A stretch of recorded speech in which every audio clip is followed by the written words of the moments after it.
What's going on, ladies and gents in Cyberland? Coming back to you with another film review, and this time we're on to Oppenheimer. Or is it Oppenheimer? I think Oppenheimer.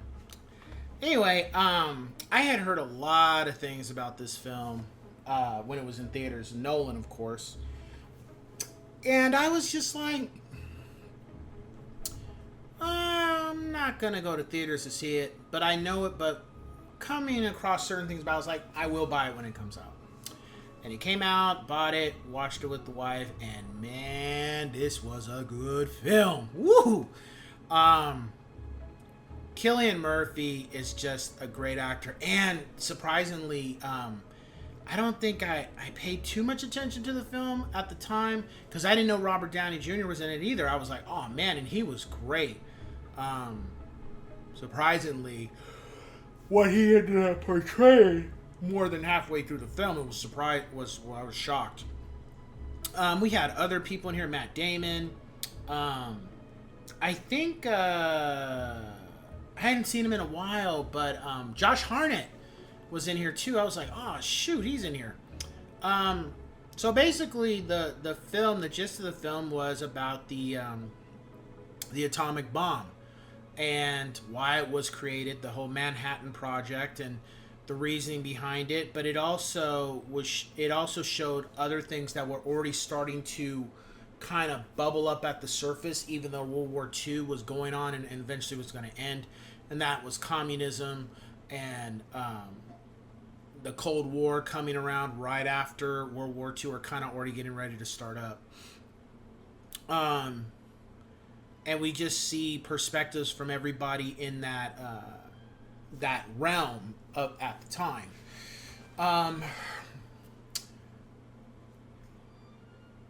It was also interesting to see the reactions of a lot of people after Hiroshima and Nagasaki, and how the people who created the atomic bomb felt, and then also how certain people in the White House felt about it, which was interesting.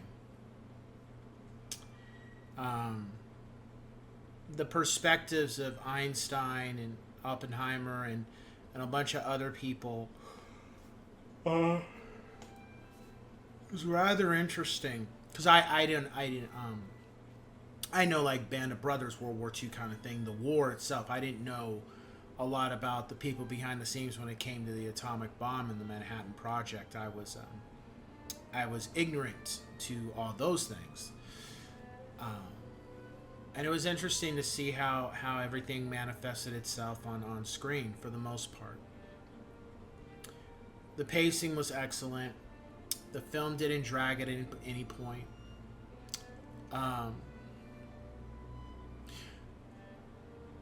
You would think that the dropping of the atomic bomb is like the darkest point of the film, really.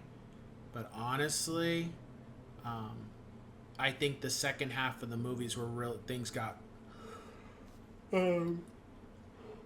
abruptly darker than the first half. It really, after the atomic bomb was dropped both times, I felt the narration got extremely darker.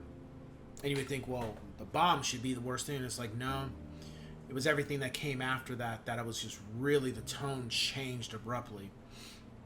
And I think Nolan knew what he was doing when he did that. He did a great job. Nothing I didn't like about the film. 10 out of 10, yes, sirs. I liked everybody for the most part. Oh, what are you yawning? The way the actors were portrayed and stuff.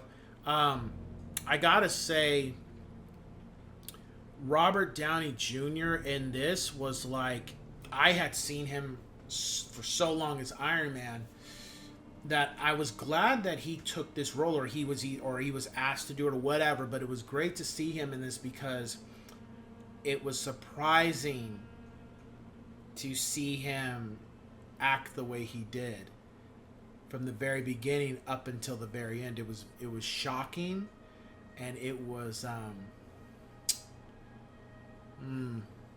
I'd say it was just shocking. It was just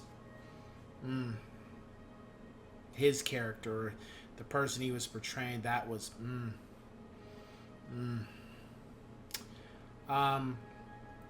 the themes of the film were creation and destruction, hubris and guilt, government betrayal, accountability and responsibility, and power. Um, I would say if you've seen a lot of World War II stuff and you know a lot about it or it interests you, definitely check out this, because this is the other side that doesn't really get talked about as much as you in cinema as I can recall. You will not be disappointed. Yeah. So with that being said, I will catch you guys on the next one. Ciao.